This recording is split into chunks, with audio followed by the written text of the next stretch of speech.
Hello friends, welcome back to my channel. ఈరోజు మనము బాదుషా ఎలా తయారు చేసుకోవాలో తెలుసుకుందాం. ఇది మనకు స్వీట్ షాప్లో దొరికే దానిలాగే ఉంటుందండి.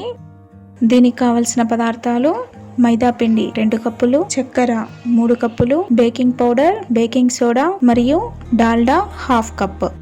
ఇప్పుడు ఒక పాత్ర తీసుకొని దానిలో 2 కప్పుల మైదా పిండి, కొంచెం బేకింగ్ పౌడర్, కొంచెం బేకింగ్ సోడా వేసుకొని దానిలోకే ఒక 1/2 కప్పు వరకు డాల్డా వేసుకొని బాగా మిక్స్ చేసుకోవాలి. ఇప్పుడు కొద్ది కొద్దిగా వాటర్ని కలుపుకుంటూ పిండి మొత్తాన్ని సాఫ్ట్గా వచ్చే వరకు కలుపుకోవాలండి.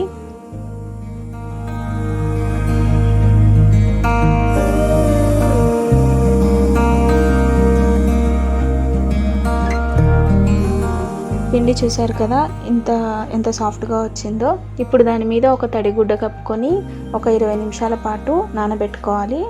20 నిమిషాల తర్వాత మనం బాదుషాల కోసం ఒక నిమ్మ సైజ్ అంతా పిండిని తీసుకొని ఈ విధంగా ప్రెస్ చేసుకోవాలండి. ఈ విధంగా అన్ని బాదుషాలను మనం ప్రిపేర్ చేసుకోవాలి.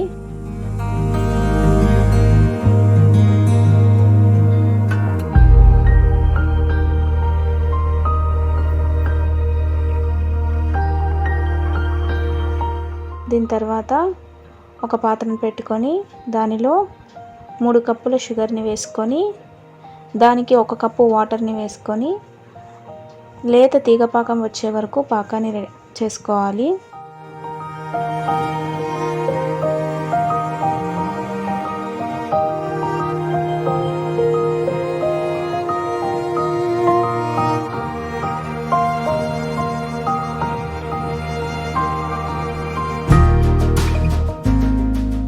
చివరగా దీనిలో నిమ్మరసం వేసుకుందామండి. నిమ్మరసం వేసుకోవటం వల్ల పాకం అనేది క్రిస్టలైజ్ కాకుండా ఉంటుంది.